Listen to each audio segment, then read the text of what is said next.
E aí, queria agora convidar a nossa primeira convidada do dia, Viviane Tafni, e ela vai trazer hoje aqui um contexto, né, trazendo a compreensão da experiência do paciente, o que é isso, do que nós estamos falando e como envolver o paciente no centro do cuidado. Então, Viviane, muito bem-vinda, o seu currículo é fantástico, eu gostaria que você mesmo apresentasse tudo isso que você já vivenciou e de tudo que você tem a contribuir conosco. Seja muito bem-vinda.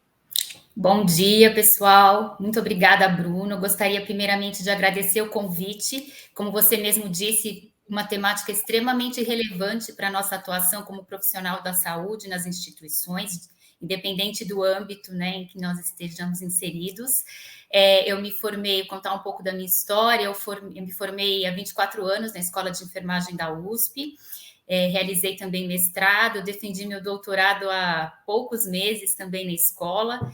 E durante a minha trajetória profissional, eu tive a possibilidade de passar por todos os subprocessos de trabalho do enfermeiro, então a questão assistencial, gestão, o ensino, a pesquisa. E atualmente eu estou ministrando um curso de pós-graduação no Albert Einstein, né, em relação a pós de obstetrícia e ginecologia, e atuo como diretora de pesquisa na Patient Centricity Consulting. Então, eu lido com a experiência do paciente todos os minutos do meu dia, né? Então, é um prazer falar dessa temática para a nossa audiência hoje. E muito obrigada novamente pelo convite. Perfeito, Viviane. Eu estou muito ansioso para aprender mais com você, né? Sei da jornada aí, do quanto que a experiência vem crescendo, com a sua contribuição, inclusive. Então, o espaço é seu, né? Desejo uma boa apresentação aí e logo mais a gente conversa sobre algumas dúvidas que possam surgir. Tá certo? Perfeito. Vamos lá, então. Tá aparecendo direitinho aí para vocês, né?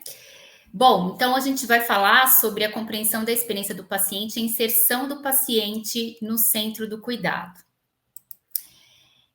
Primeiramente, quando a gente começa a pensar na questão da experiência do paciente, a gente precisa entender que o adoecer é uma experiência muito individual e única, que fragiliza e compromete a vida das pessoas. Por isso, ele deve ser enfrentado de uma forma bastante personalizada e combatido mediante tratamentos que tenham em vista não só a doença, mas o paciente considerado como um todo. Então, quando a gente começa aí a explanar sobre a experiência do paciente, a gente tem que entender que a gente não está mais centrado somente na doença, no corpo e no biológico. A gente tem que ultrapassar essa dimensão e olhar o paciente além disso, né? Então, de uma maneira bastante holística e que contemple todas as dimensões da sua vida. Hoje, a gente vive na era da experiência do paciente. E por que a gente pode afirmar isso, né? Porque os pacientes, eles buscam muito instituições e serviços que realmente tragam valor para a sua vida. Então, eles vão buscando instituições em que realmente eles percebam que existe um valor no que eles estão procurando, no que eles estão almejando. Então, a gente pode afirmar, sim, que existe um movimento, tanto norte-americano, europeu, em todos os países, que vão buscando a experiência do paciente para melhorar a sua prática. Então, para que a gente ofereça um cuidado de alta qualidade, porque a experiência do paciente ela está extremamente atrelada à qualidade da assistência que a gente vai oferecer às pessoas. Então, para que a gente proporcione isso para todas essas pessoas e uma melhor qualidade de vida possível, a gente precisa repensar quais são as relações entre as pessoas que nós assistimos, que nós cuidamos, e entre os serviços de saúde também. Para a gente contextualizar a experiência, a gente precisa aí pensar um pouquinho no que levou a gente falar e chegar a essa temática de experiência do paciente, né? Então, houve um movimento norte-americano, em meados da década de 1980, em que havia muitas demandas dos consumidores, né, que utilizavam os serviços de saúde e também muitas questões de judicialização frente a essa assistência recebida. Então, começou-se um movimento que, e na década de 2000, foi elaborado nos Estados Unidos por todas as por uma agência, né, de qualidade, o Hospital Customer Assessment of Healthcare Providers and Systems, que é o EDCAPS, que passou a avaliar as instituições que assistiam pacientes que tinham seguros de saúde pública nos Estados Unidos, quanto ao desempenho que elas tinham na assistência oferecida. Então, as instituições passaram a ser remuneradas a partir do desempenho que elas tinham em relação à experiência que elas proporcionavam para esse paciente. E com isso, a alta liderança dessas instituições começou a se preocupar muito com esse tema e a dedicar todo o seu tempo, todos os recursos para melhorar os serviços. Então, a gente tem uma questão aí muito atrelada à remuneração, né? Então, a gente tem exemplos fabulosos nos Estados Unidos de instituições que prestam uma excelência na experiência do paciente, mas a gente sabe também que existe aí por trás uma questão de um estímulo financeiro. Já na Europa, como um dos sistemas, né, que é muito reconhecido, que é o NHS do Reino Unido, a gente vê muito a questão também de um estímulo relacionado à questão de humanização. Então, como, por exemplo, um exemplo aqui da Espanha, né, em que a maioria que a assistência à saúde ela é pública, você consegue perceber, então, esses cuidados mais voltados à questão da humanização também. Então, a gente tem esses dois polos aí, né? O norte-americano tendo muito mais estímulo financeiro, mas não deixando de se preocupar muito também de uma maneira bastante genuína com a experiência do paciente, e na Europa também. E no Brasil, a gente ainda está numa fase bastante embrionária de desenvolvimento da experiência, numa fase inicial. Por quê? Porque as instituições, elas estão primeiro tentando entender o que é a experiência do paciente e como é que eu faço a gestão dessa experiência para eu trazer mais resultados clínicos e também resultados financeiros para as instituições de saúde. Então, a gente está neste movimento, um movimento de compreensão. Como que a gente define, né, a experiência do paciente? Então, uma renomada instituição norte-americana, que é a The Barry Institute, ele traz a definição de experiência como a soma de todas as interações moldadas pela cultura da organização, que influenciam a percepção do paciente através da sua continuidade do cuidado. Então, aqui a gente tem algumas palavras-chave, né? Interação, a cultura institucional, a perspectiva e a percepção do paciente e também essa questão da continuidade do cuidado. Há uma renomada também instituição espanhola, que é o IEXP, que é o Instituto de Experiência do Paciente, o qual tem a primeira certificação em experiência do paciente, que é a Patients First. Ele traz que a experiência é saber ouvir as necessidades profundas dos pacientes e transformar o contexto de saúde junto com eles para alcançar resultados de saúde e bem-estar que possam ser medidos cientificamente. Então, aqui a gente tem pilares também, né, como essa questão de ouvir o outro, de compreender as suas perspectivas, para que assim a gente consiga conjuntamente ter resultados e também sempre sustentado aí por uma evidência científica. E nós, né, da Patient Centricity Consulting, nós acreditamos que a experiência ela é definida como o que a pessoa vivencia em todas as dimensões, seja ela física, emocional, espiritual e social.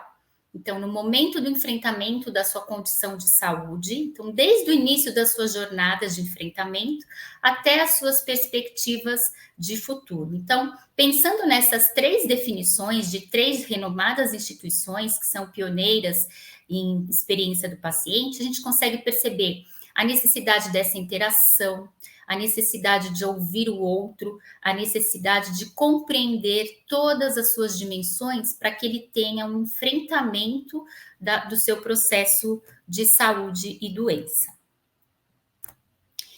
Bom, existe uma metodologia que foi publicada, inclusive, este ano, né, pela nossa CEO, a Kelly Rodrigues, elaborada, né, idealizada por ela, relacionada aos 3 pilares estratégicos para que a gente consiga ter uma experiência, para que a gente consiga compreender a experiência do paciente, gerenciar a experiência do paciente. Então, a gente tem a segurança e a qualidade assistencial, porque como a própria Kelly diz, não adianta a gente estender um tapete vermelho para o paciente passar, só que a gente não percebe ele como o protagonista do seu cuidado, como algo, como um ator fundamental para o seu tratamento, para o seu cuidado centrado.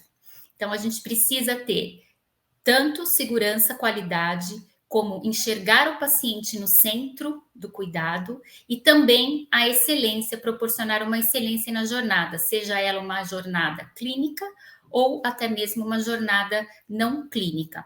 E para a gente atender esses 3 pilares, a gente precisa ter sustentação da cultura organizacional, da liderança, que é fundamental, né? Então a gente vai discutir um pouco hoje sobre essa questão da liderança, do engajamento, então do envolvimento de todos os stakeholders, que seriam quem, né? Que seriam todas as partes envolvidas na experiência do paciente. Então, os colaboradores, a gestão, colaboradores também que podem ser os terceirizados, enfim, quem são todos esses profissionais, todas essas pessoas que estão envolvidas diretamente e que vão que vão ofertar a experiência para o paciente.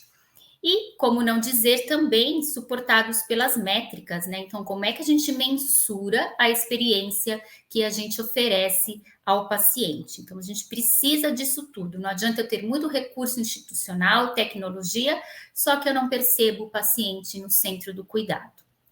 E aí eu não vou conseguir, então, atender todos esses pilares e todo esse suporte para a experiência do paciente. Então, é importante a gente entender que a experiência do paciente, ela não é apenas satisfação. Então, tem muita gente ainda que tem aí uma distorção nesses conceitos, né? Que são coisas diferentes. É óbvio que a satisfação, ela está intrinsecamente inserida na experiência do paciente, mas experiência não é só satisfação, né? Então, a experiência, ela pode acontecer a partir também de um desfecho clínico negativo, não só através de um desfecho clínico positivo, porque a experiência é tudo que o paciente vai vivenciar durante o cuidado que ele está recebendo nas instituições, sejam elas nos diferentes âmbitos assistenciais e sejam elas desde um procedimento simples até uma internação, um procedimento e uma assistência de alta complexidade. Então, a satisfação, se a gente for ver a definição, é a ação ou efeito de satisfazer, contentamento, prazer resultante da realização daquilo que se espera ou do que se deseja. Então, ela está muito relacionada à expectativa, e muitas vezes essa expectativa ela está antecedendo o cuidado que vai ser prestado. Então, se eu faço um questionamento para um paciente, você ficou satisfeito com o tempo de espera para a coleta de sangue? Eu vou ter uma resposta de sim ou não, e isso está atrelado a o que ele tinha de expectativa para esse momento da coleta de sangue. Então, isso está intrinsecamente relacionado à satisfação de um procedimento.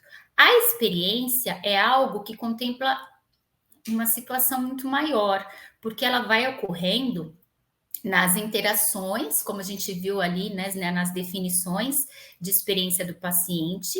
Então, ela é um conhecimento, um aprendizado que vai sendo obtido através da nossa prática e da nossa vivência ao recebermos um cuidado de saúde. Quando a gente pergunta para um paciente como é que foi para você o procedimento da coleta de sangue, pegando esse mesmo exemplo, a gente vai ter a riqueza desse discurso de acordo com tudo o que ele vivenciou frente à realização do procedimento, o que difere da primeira pergunta, que é só uma pergunta de satisfação. Então, a gente tem isso como algo bastante diferente, né? Lembrando que a satisfação, ela faz parte da experiência, mas não é só isso. A jornada de experiência do paciente numa instituição de saúde, ela nunca vai ser linear. Por quê? Porque acontecem as interações com os diversos profissionais. Então, durante uma internação hospitalar, por exemplo, a gente vai ter diferentes emoções no decorrer da jornada de experiência desse paciente. Então, há momentos em que eu posso estar apreensivo, há momentos em que ele vai estar indiferente à situação, triste, alegre, feliz, porque vão acontecendo eventos, vão acontecendo fenômenos no decorrer da sua jornada que vão despertando essas emoções, e isso nunca vai ser algo linear. Por isso que a memória de uma experiência, ela é somente 5% racional e 95% emocional, porque a gente tem aí um despertar de diversos sentimentos e emoções quando a gente vai passando por todos esses eventos em relação ao cuidado que a gente está recebendo de um profissional de saúde. Então, a experiência, ela vai acontecendo por intermédio dessas conexões, dessas interações, desse relacionamento com os profissionais. E isso, obviamente, vai acontecer por meio da comunicação. Então, como que eu venho acolhendo os pacientes que eu estou atendendo, como eu vou transmitindo informação, como é que eu vou construindo conhecimento com esse paciente para que ele possa participar do seu processo da tomada de decisão em relação ao tratamento que ele está recebendo, em relação às vivências que ele vem tendo durante toda a sua jornada aí no processo de saúde e doença. Então, comunicação, como sempre, é uma competência fundamental que a gente tem que estar sempre olhando e se desenvolvendo para que a gente possa oferecer o melhor para os pacientes. Então, o cuidado centrado no paciente, né? Muita literatura usa muito o termo também cuidado centrado na pessoa. Ainda há pequenos ajustes a serem feitos, né, entre as diferenças de cuidado centrado na pessoa, que é quando eu não enxergo somente aquela pessoa como uma doença, como um órgão, né, que precisa de tratamento, mas ainda a gente tem na literatura autores que acabam colocando como sinônimos, enfim. Isso é algo que ainda vai ser desenvolvido, mas a tendência é que a gente use muito mais o termo de cuidado centrado no paciente mesmo. E para que a gente faça um cuidado centrado no paciente, a gente precisa, inevitavelmente, compreender a experiência dele. Porque é isso que vai trazer respostas, preferências, as necessidades que ele tem de assistência e também os valores que este paciente tem e o olhar que ele tem para o processo de saúde e doença que ele está vivenciando. Então, a gente precisa romper um forte paradigma, né, que acaba ainda sendo dominante na assistência, que é o modelo biomédico e aquele cuidado robotizado, aquele cuidado fragmentado e descoordenado entre os profissionais. Cada um cuida do seu pedacinho. A gente sabe da importância aí da equipe, das relações interprofissionais. Porém, é um grande desafio para nós, né, ainda profissionais de saúde, que a gente realmente enxergue o paciente no centro do cuidado, enxergue ele como uma pessoa que tem diversas dimensões. Todo mundo, na teoria, a gente tem isso muito claro, a gente acredita, porém, é muito desafiador a gente colocar isso na nossa prática profissional, enquanto profissional de saúde, né? Por diversas variáveis que nós temos aí na nossa atuação e na nossa formação profissional também. Então, em 2001, o Institute of Medicine, ele atribuiu como um dos 6 elementos chaves para a qualidade assistencial o cuidado centrado no paciente. E ele traz como uma definição de que o cuidado centrado no paciente é a prestação de cuidado de forma respeitosa, respondendo às necessidades preferências e valores das pessoas assistidas, com a garantia de que tais valores norteiem todas as decisões clínicas. Então, esse é o grande desafio, né? A gente respeitar, enxergar o outro com os seus valores, com a sua história, com as suas necessidades, que muitas vezes não serão, obviamente, a nossa perspectiva de atendimento. Então, o que o outro quer? O que o outro precisa para ser melhor assistido, para que a gente proporcione uma melhor experiência para ele? Muitas vezes não vai estar de encontro à nossa perspectiva. E aí é uma provocação que eu faço para vocês, o quanto isso é conflitante também para o profissional, né? E o quanto a gente, né, está interessado em ouvir o que importa para o paciente. Então, quanto vocês estão interessados em ouvir o que importa para mim e compartilhar seus conhecimentos de uma forma que eu possa entender. Então, quantas vezes a gente até tem aí a disponibilidade de querer ouvir, mas a gente quer compreender, a gente quer realmente enxergar de que maneira aquela pessoa ela tem a necessidade de compreender toda a informação que vai fazer a diferença para que ela entenda qual é o tratamento que ela está recebendo, né, em relação à condição de saúde e ao processo de saúde e doença também que ela está experienciando. Então, isso é muito importante para a gente refletir sempre, sempre ter isso vivo para a gente resgatar. Então, o Institute of Medicine também, ele traz 8 princípios para a gente trazer o paciente para o centro do cuidado, né? Então, para esse cuidado centrado no paciente. O primeiro deles seria o acesso rápido a cuidados de saúde que sejam confiáveis.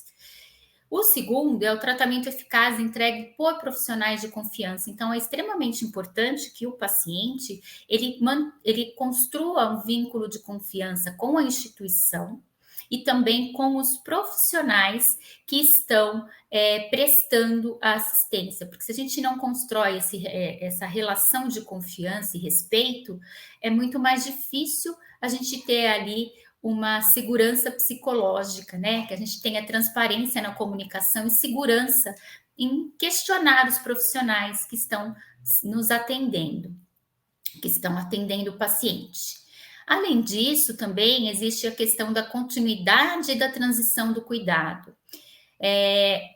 Nos mapeamentos de jornada de experiência que nós fazemos na Patient Centricity, é muito comum quando a gente ouve, né, quando a gente entrevista profissionais de saúde, essa questão da preocupação para a continuidade do cuidado e para um cuidado coordenado. Então, a gente sabe que muitas vezes, em algumas instituições públicas, o paciente ele acaba sendo referenciado para uma outra unidade, e aí ele tem que começar tudo do zero com outro profissional. Então, ele precisa realizar todos os exames novamente, etc, etc. Então, existe não existe um cuidado coordenado, né? Isso incomoda muito também os profissionais de saúde. Então, é um princípio que a gente tem que valorizar bastante também, transferindo as informações para outro profissional e proporcionando que o paciente ele esteja realmente não sendo visto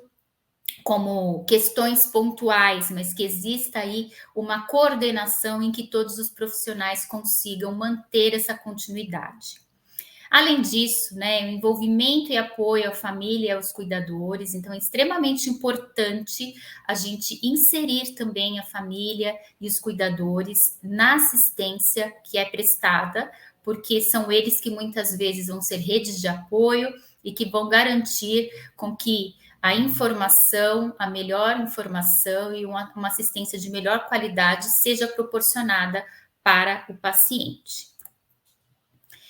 Informação clara, comunicação e apoio também para o autocuidado. Quando a gente tem informação na medida certa, da maneira certa, né?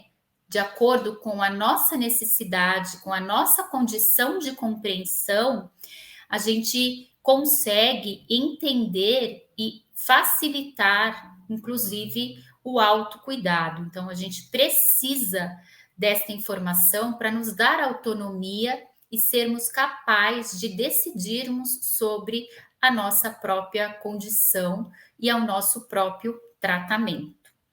Isso faz com que a gente chegue no sexto princípio, que é o envolvimento na decisão a respeito pelas preferências. Eu só consigo decidir se eu for informada da maneira que eu preciso, porque aí sim eu vou conseguir participar desse processo decisório. Se eu tenho, por exemplo, há pacientes que a gente sabe que os médicos ou outros profissionais de saúde não utilizam uma linguagem adequada, utiliza muitos termos técnicos, então a gente, nos mapeamentos de jornada, a gente escuta muito isso, o paciente falando, eu até busquei informação, mas é muito difícil compreender o que está sendo passado, então eu prefiro nem decidir, eu deixo tudo a critério da equipe, eu deixo tudo a critério do médico para que isso aconteça. O apoio emocional, a empatia e o respeito são fundamentais também, né? São princípios extremamente importantes e relevantes para que a gente consiga, em si, enxergar o paciente nesse centro do cuidado. Qual é a necessidade dele emocional? E muitas vezes a gente ainda vê profissionais que não se preocupam tanto com essa questão, né? Eu já tive a oportunidade de fazer entrevistas com médicos e eles, no momento em que a gente aguça esse questionamento, né, das repercussões emocionais da notícia de um diagnóstico de câncer, por exemplo, eles falarem, nossa, mas você sabe que eu nunca refleti sobre isso? Então, nossa, eu vou pensar mais, eu vou tentar buscar fazer isso de uma melhor maneira possível. E o oitavo princípio é a atenção às necessidades físicas e ambientais também. Como é o arredor, né, do ambiente em que está inserido esse paciente? O que ele tem de recurso?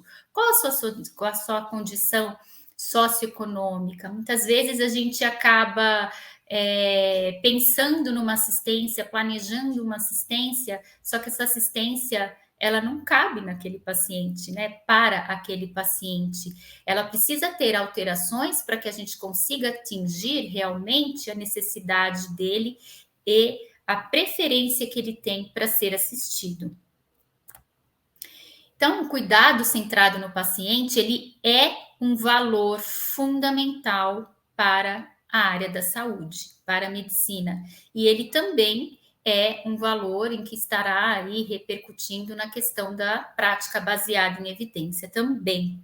E ele traz resultados bastante positivos, né? Então, obviamente, resultados clínicos melhores.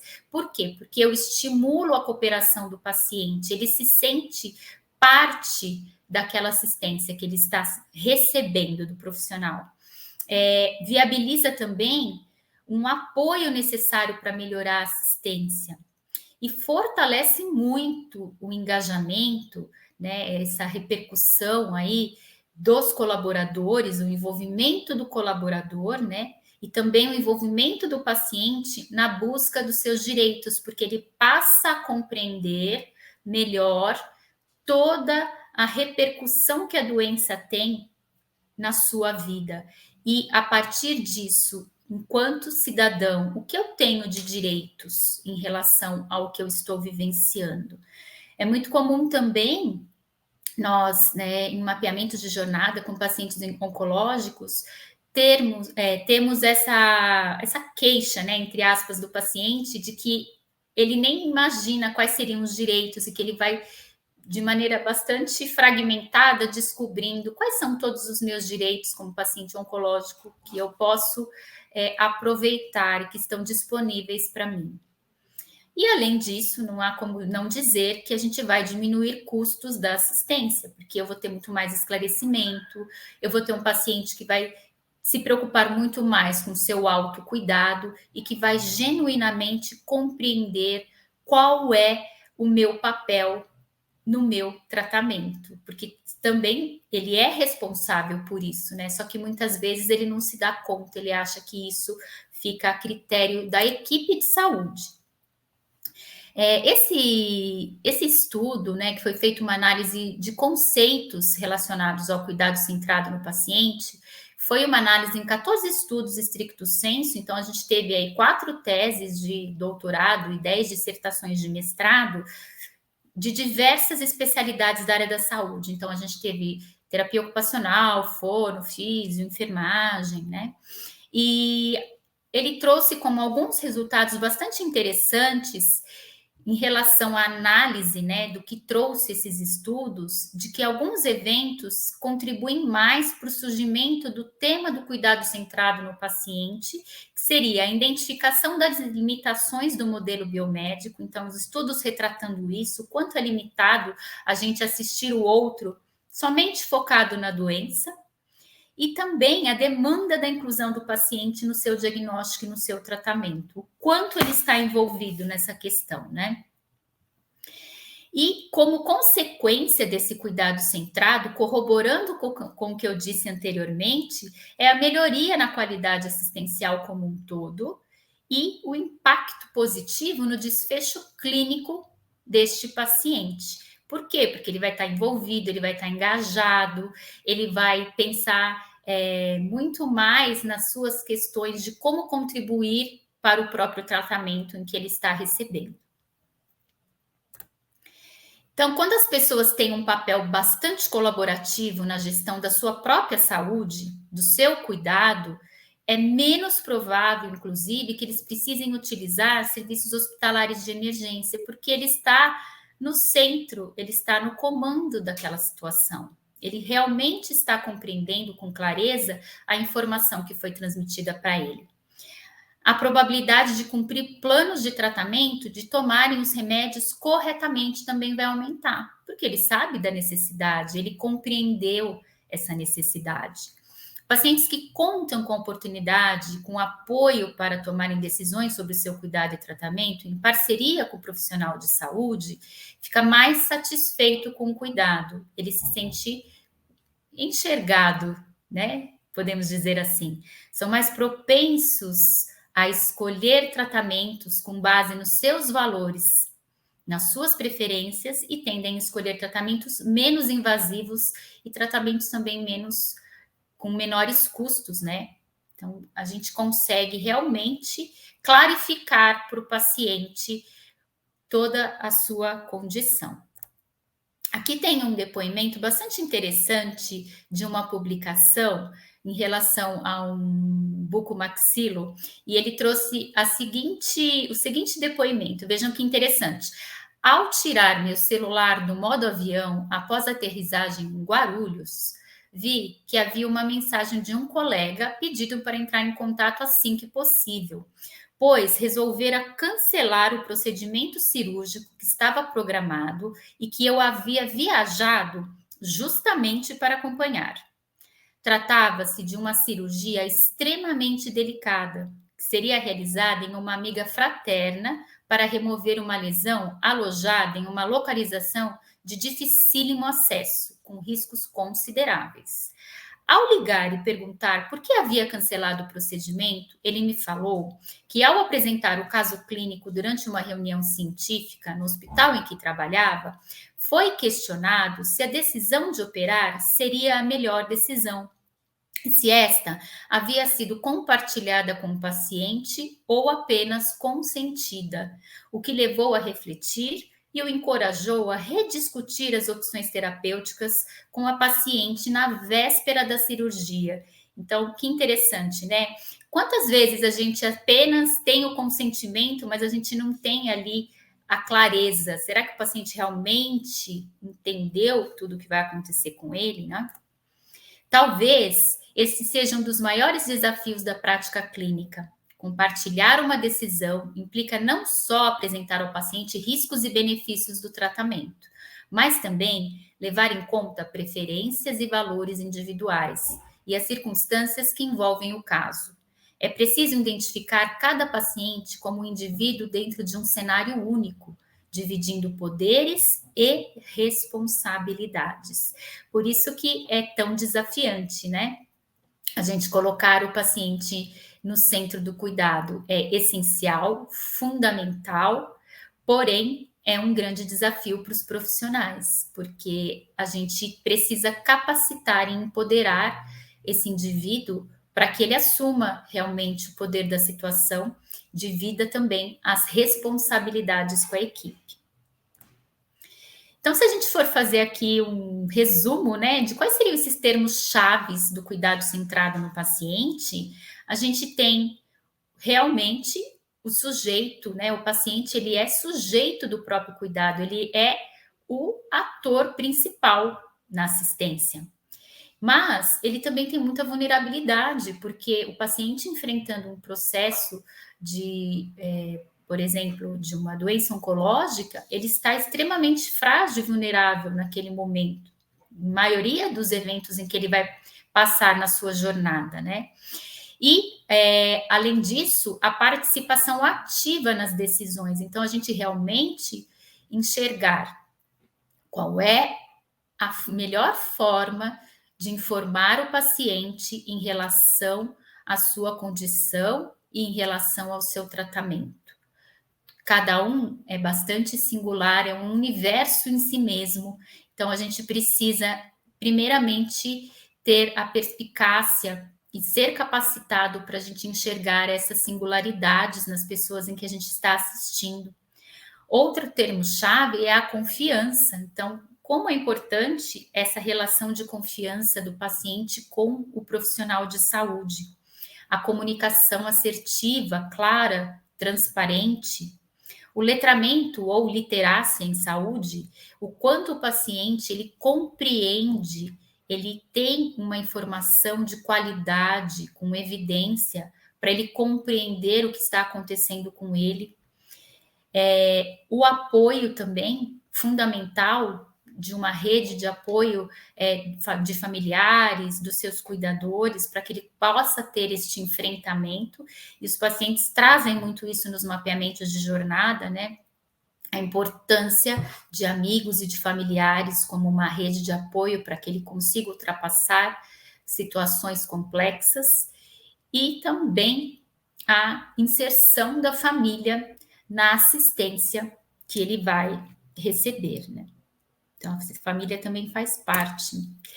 Este outro estudo que falou do modelo de cuidado centrado no paciente sob a perspectiva do paciente idoso, ele trouxe uma fala muito interessante de Paranhos e Oliveira, né, que são os autores deste estudo, que retrata que as atitudes dos profissionais devem ser moldadas considerando as particularidades de cada paciente, de maneira a responder aos seus anseios, necessidades, valores e preferências no contexto de cada encontro. A comunicação deve ser adaptada ao grau de entendimento de cada paciente. A troca de informação deve servir para possibilitar escolhas e o processo de decisão deve respeitar a vontade do paciente de se envolver. O compartilhamento e a cumplicidade que se espera no modo eficaz de cuidados centrados no paciente não devem ser impostos, então é realmente compreender o outro. Quem é aquela pessoa, aquele paciente que receberá assistência, que caminho eu vou seguir? Não, nem sempre a gente, obviamente, vai seguir o mesmo caminho com todos os pacientes. Cada um vai ter a sua particularidade a ser reconhecida e a ser enfrentada pelo profissional. E esse estudo, ele traz uma questão muito interessante de que a senilidade não justifica a supressão da vontade, o abandono das tentativas de envolver o paciente idoso ou posturas paternalistas, da gente achar que a gente vai sempre fazer o melhor, que a gente sabe, porque a gente é profissional da saúde, e enxergar o idoso não com tanta fragilidade, mas o capacitando diante da condição que ele tem, envolvendo sua família também, que muitas vezes é isto que acontece, né? Para que ele sim possa da melhor maneira possível se envolver e compartilhamento das decisões do seu próprio tratamento, obviamente diante das condições e dos recursos que ele tiver. Muitos fenômenos, né, foram emergidos de diversos mapeamentos que nós fazemos em pesquisas qualitativas na Patient Centricity Consulting, em relação a diversas doenças raras, diversas doenças oncológicas. Então, alguns pontos, eles são bastante convergentes em diversos mapeamentos, como, por exemplo, o fenômeno de que pacientes idosos, eles tendem a deixar o seu tratamento a critério médico, não se torna o protagonista do seu cuidado. Vem o profissional médico como o detentor do conhecimento.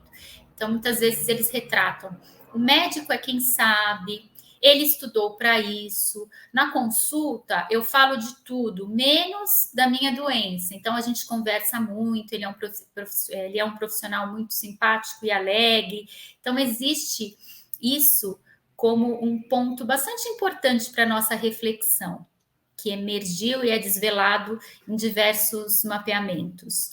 Há também um fenômeno de que os homens, né, eles costumam ser mais racionais ao verbalizarem a sua própria experiência.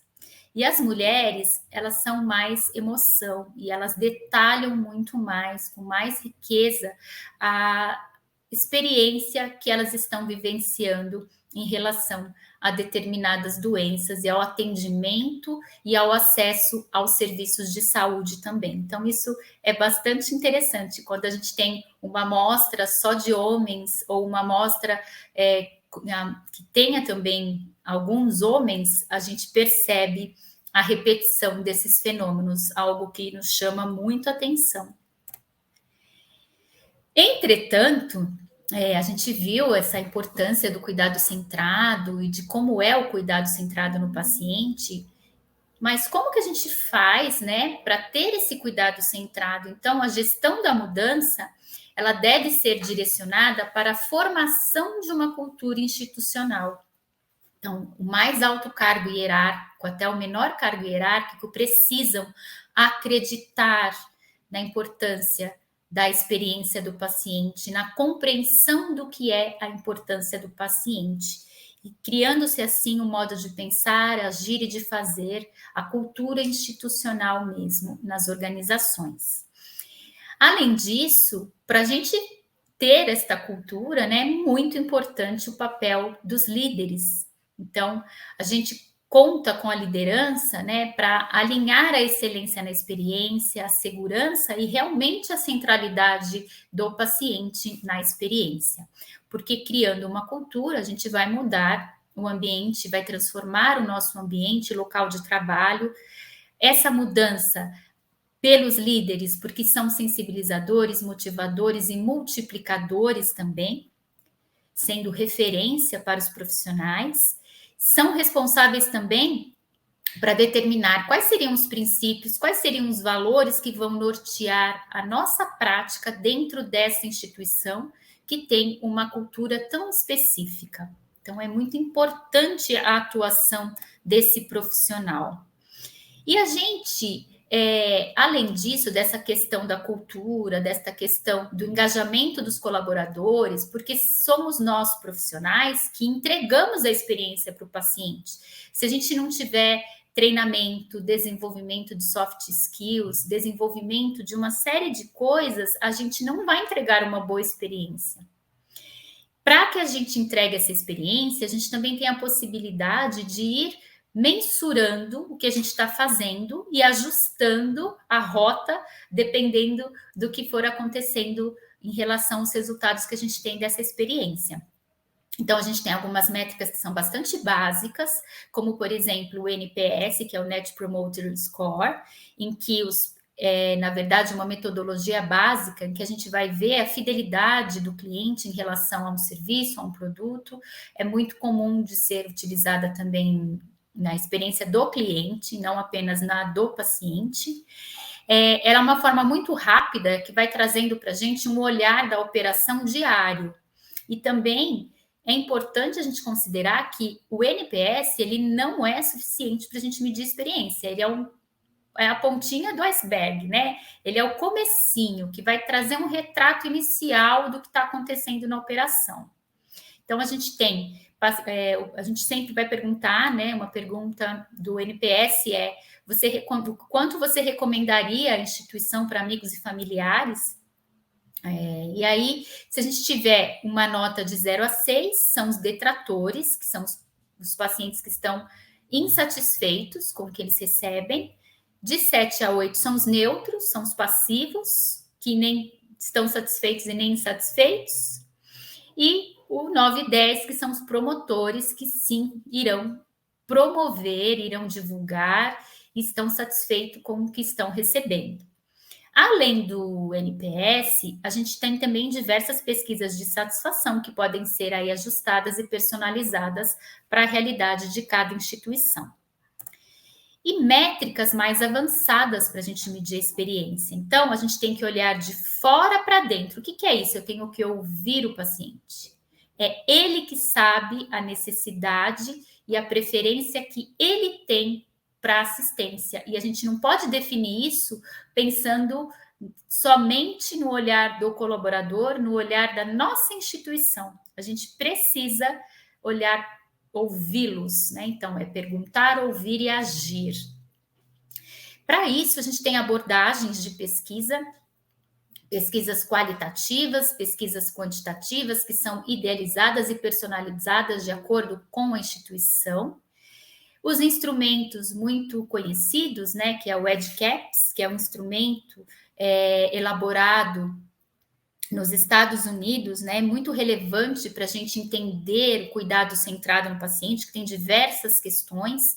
Atualmente, nós temos uma versão validada para o português de Portugal, mas também nós temos um estudo, né, uma dissertação de mestrado que foi feita para a validação do EDCAPS para o português Brasil. Além disso, tem ferramentas também do Picker Institute, que é bastante renomado e traz bastante pesquisa em relação à experiência do paciente. E os indicadores PROMS e PRAMS. Então, o PROMS, ele é um Patient Report Outcomes Measure, em que ele vai trazer o que é importante para o paciente quanto ao seu desfecho clínico. E o PRAMS, que é o Patient Report Experience Measure, que vai trazer o que é importante para a experiência, pensando nos seus aspectos tanto relacionais quanto também aos aspectos estruturais. Então, a experiência do paciente ela precisa ser inserida no planejamento estratégico das instituições de saúde, para que tudo isso possa acontecer, para que aí sim a gente consiga ter uma cultura de experiência, a gente engaje, a gente treine, a gente desenvolva soft skills, a gente consiga fazer mensurações da experiência que a gente está integrando e ajustando essa experiência de acordo com o que a gente ouvir genuinamente de quem está recebendo, que são os nossos pacientes. Nossos maiores desafios, né? Então, primeiramente, os desafios institucionais. Então, a gente fala que é muito fácil a gente colocar tudo na teoria, mas a prática da gestão da experiência do paciente realmente é o que é mais desafiador para nós nas instituições. Reconhecer que o doente ele é um indivíduo inserido em um contexto específico sociocultural, com todas as suas preferências e com todas as suas individualidades e singularidades. O desenvolvimento do letramento em saúde, que é você capacitar o outro para entender, para compreender a informação. E acho que o mais desafiante é a formação dos profissionais de saúde para o cuidado centrado no paciente. Muitas vezes a gente não tem essa formação e quando a gente vai se deparar com assistência, a gente acaba se deparando com essa grande necessidade, com essa importante necessidade. Então, se a gente tiver isso nos nossos cursos de graduação, nos nossos cursos de pós-graduação, como essa possibilidade desse fórum, né, para a gente discutir, para a gente refletir, desculpa, para a gente compartilhar conhecimento, e por que não mudar, né, a nossa perspectiva, os nossos paradigmas, as nossas crenças, a gente vai conseguir sim ter uma formação de profissionais já com a sementinha plantada ali, na nossa graduação, na pós-graduação, e isso vai ser muito mais fácil depois para a implantação de uma cultura de experiência e a gestão da experiência do paciente nas instituições. E para finalizar, o Dr. Peabody, em 1927, olha só, nessa década, né, de 1927, ele é um professor da faculdade de Harvard, ele era, né, um professor da faculdade de Harvard, e ele já trazia em seus escritos, no seu livro The Patient of Care, o tratamento de uma doença pode ser totalmente impessoal, mas o cuidado do paciente precisa ser totalmente pessoal. O médico que se propõe a cuidar do paciente e negligencia sua vida emocional é tão pouco científico quanto o investigador que negligencia o controle das condições que podem afetar um experimento. Então, a gente precisa enxergar o outro em todas as suas dimensões e capacitá-lo verdadeiramente, genuinamente, para que ele sim possa participar do processo decisório em relação ao que está acontecendo com ele, de maneira autônoma e de maneira informada. Agradeço muito o tempo de vocês e aqui eu coloco à disposição o meu e-mail profissional para que depois quem tiver algum questionamento mais específico, quiser compartilhar alguma informação, eu estou à disposição. Muito obrigada. Nossa, Viviane, eu estou aqui, a cabeça está cheia de ideias, doido para colocar tudo isso, assim, levar para a minha prática, né? Eu imagino que as pessoas que estão nos ouvindo também. Que bom. E foi muito bom, muito grato por tudo isso. E já pegando um gancho, eu fico sempre me perguntando, assim, os avanços que nós temos. Um tema que aparentemente é tão novo, mas aí você trouxe essa data, né? 1927 já se falava bastante sobre isso.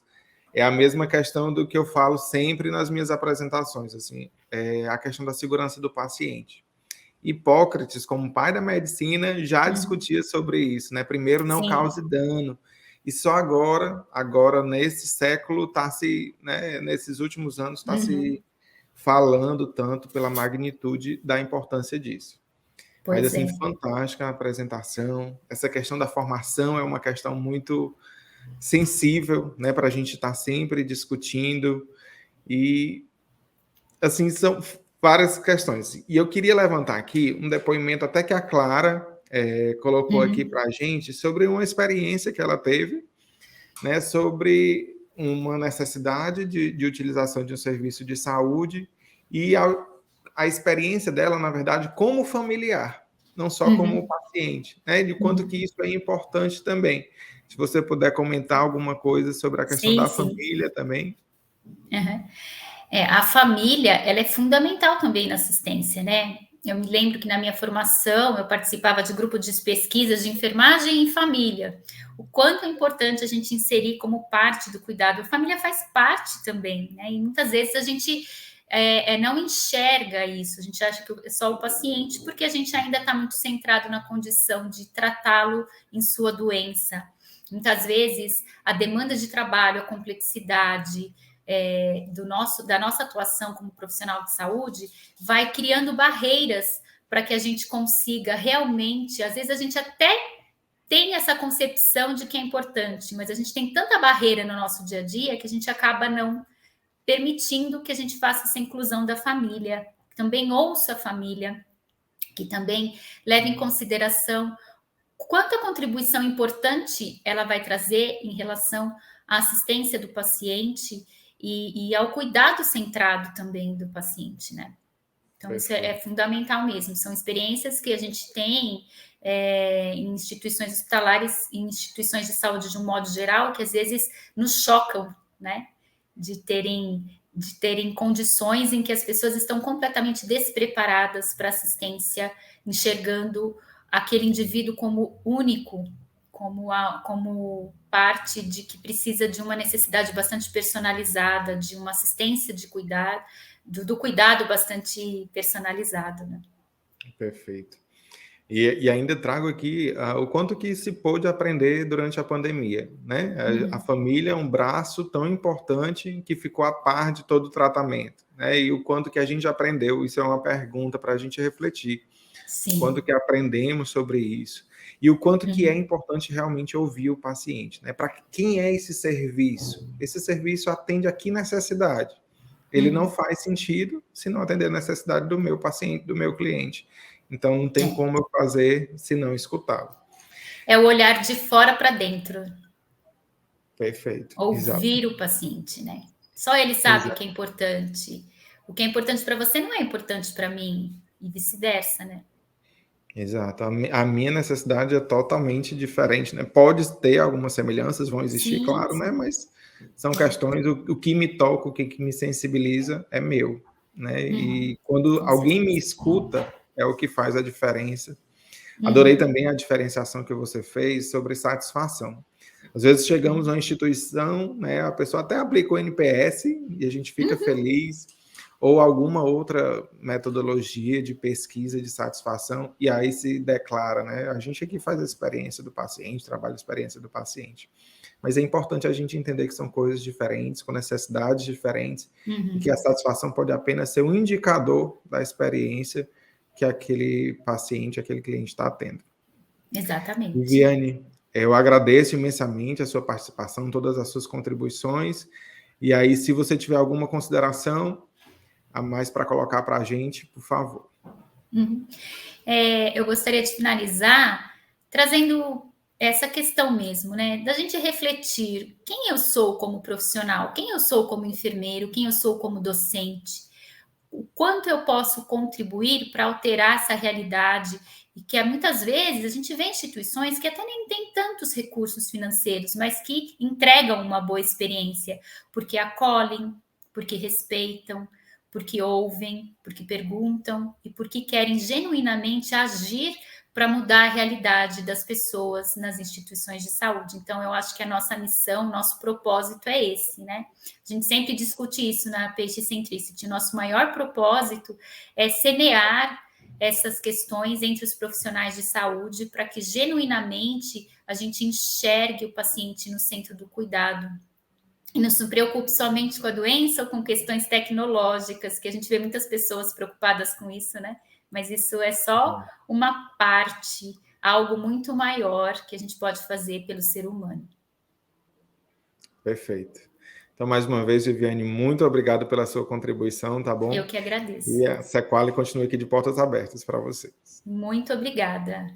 Tchau, tchau. Um bom dia para vocês.